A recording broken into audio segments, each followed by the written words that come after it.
পাগল কুকুরের আতঙ্কে গ্রামের লোকজন। কুকুরের কামড়ে গুরুতর আহত এক শিশু। ঘটনা আমতলী থানার অধীন বল্লভপুর গ্রাম পঞ্চায়েতের ৫ নং ওয়ার্ডের শীতলতলী এলাকায়। জানা গেছে, বেশ কিছুদিন ধরে একটি কুকুর এলাকায় ভালোভাবে ঘোরাফেরা করছিল, কিন্তু মঙ্গলবার সকাল থেকে অন্যরকম আচরণ করতে থাকে। এরই মধ্যে এলাকার ৪ বছরের একটি শিশুকে তার বাড়িতে ঢুকে মাটিতে ফেলে আক্রমণ করে। শিশুর শরীরে বিভিন্ন জায়গায় কামড় বসায় কুকুরটি। পরিবারের লোকজন লাঠি নিয়ে তাড়া করলে কুকুরটি পালিয়ে যায়। শিশুটিকে তড়িঘড়ি হাসপাতালে নিয়ে যাওয়া হয়।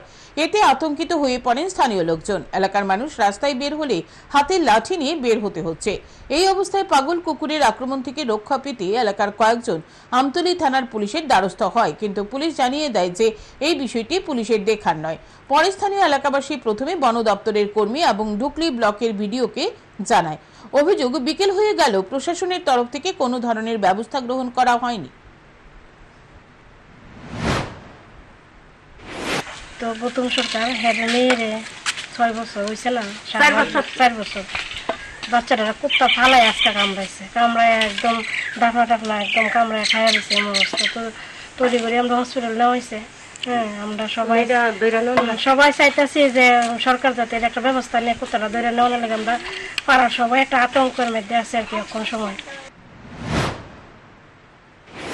হঠাৎ করে আজকাল সকালে পাগলের মতো হয়েছে আপনার একটা বাচ্চারে কামড়াইছে ফালাইছে ওখানে পাগলের মতো ঘুরতেছে পাড়ার মধ্যে।